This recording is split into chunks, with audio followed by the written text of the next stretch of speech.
কালের সাক্ষী নিয়ে দাঁড়িয়ে রয়েছে চাঁদপুর জেলার প্রাচীন এই ঐতিহ্যবাহী মসজিদটি।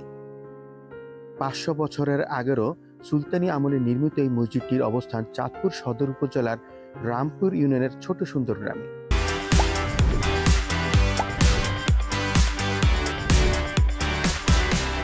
মসজিদটি দেখতে দূর দূরান্ত থেকে লোকজন এসে প্রতিনিয়ত ভিড় জমান। তারা এর ইতিহাস এবং ঐতিহ্য জানার চেষ্টা করছে। এটা বাঙ্গাসুরে আছিল, লতা লাতি দিয়ে গেছে ঘুরিয়ার একটা গাছ। এই মসজিদ ঘুরিয়ার আনার পরে এইটারে কইলেও গাইবি মসজিদ হয়েছে। এরে কইয়া এইটারে পায় পরিষ্কার করিয়া কাজ করিয়া এর দূরে আইনা পৌঁছানোর পরে এই খাটগুলো ধরিয়া বালু দিয়ে ফুল গাছ টাছ লাগিয়ে গেছে। একজন আছে ডিউটিটার, এইটাই যে পরিষ্কার করে। ভিতরে ঢুকলাম কদ্দুর সাফ করে দেখি যে দুইখানি ইট দেখা যায়। এটা পুরাটা আপনার জির গাছ আছিল, বেড়ি হবে আসলে 14 ফুট 14-15 ফুট বেড়ি হবে।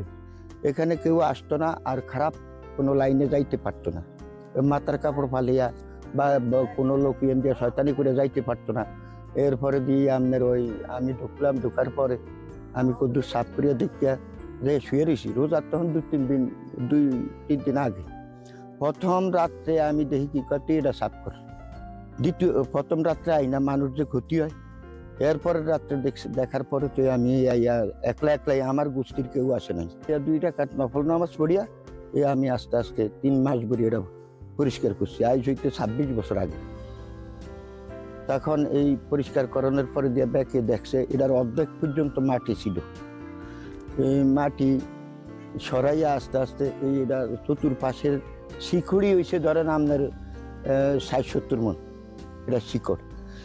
উপরে গিলাপটা আছে, এই গিলাপটাই শুধু আপনার আসিল।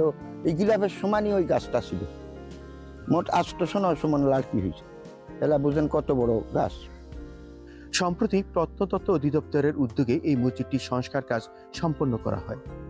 1 গম্বুজ বিশিষ্ট এই মসজিদটির ভিতরে একটি মিনার, একটি মিম্বার এবং পবিত্র কোরআন শরীফ রাখা ছোট 2টি কোপ রয়েছে। এর দৈর্ঘ্য 16 এবং প্রস্থ 15 ফুট।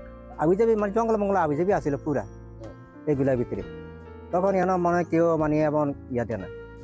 তখন এক লোকে আয়া এক লোকে আইসে আয়া কিচ্ছে যেন তদন্ত করে দেখলো, ম্যাপে আয়া তদন্ত করে দেখলো যে এটা মসজিদে। তখন যাক এটা উদ্বোধন করিয়া বা সেটা কিছু মাটি কাটাইলো। কাটানোর পরে দিয়ে এরপর তাকে দিয়ে বাউন্ডারি এটা করলো। করার পরে যাক ওনারা আয়া সৌন্দর্য করলো। খুবই ভালো দেখা যায় আর কি। কিন্তু আমার জন্মের আগে থেকে আমরা দেখি এরকম আর কি। আমার বাবা এর সঙ্গে আমার বাবা ছিল, বাবার আটায় ছবিটা উঠেছে, এখানে উঠেছিল। আর অন্য অন্য লোক চাইছে। আমরা মসজিদের সম্পর্কে আগে কিছু জানতাম না। আগে যখন আমরা এখানে আসতাম দেখতাম যে আপনার জঙ্গলের মতো হয়ে আসলো, বাদ যার যেমন হাওড়ালতা দিয়ে পেঁচানো ছিল। আমরা অনেকে ভয়ে ঢুকতাম না যে এখানে কি না কি এটা। পরে এসে অনেকদিন পর আমি ঢাকায় চলে গেলাম। পরে ঢাকাতে আইসা দেখি এক মুরব্বী লোক এটা স্বপ্নে দেখছে যে এখানে এরকম। পরে ওই মুরব্বী লোক ঢাকা স্বপ্নে দেখার পরের দিনে লোকজন নিয়ে উনি পরিষ্কার করছে। পরিষ্কার করে দেখা যে এটা মসজিদ। পরে যাই হোক এই জায়গার মুরব্বীরা হয়তো আলেমে যারা একবারে দিয়ে যাচাই বাছাই করে দেখা যায় 500 বছরের আগের ঐতিহাসিক এটা একটা মসজিদ। এলাকাবাসীর প্রত্যাশা এই মসজিদটি যাতে অদূর ভবিষ্যতে যাতে আগামী প্রজন্ম যাতে এর ইতিহাস এবং ঐতিহ্য সম্পর্কে জানতে পারে, সেই বিষয়ে যাতে সরকার প্রয়োজনীয় পদক্ষেপ গ্রহণ করে।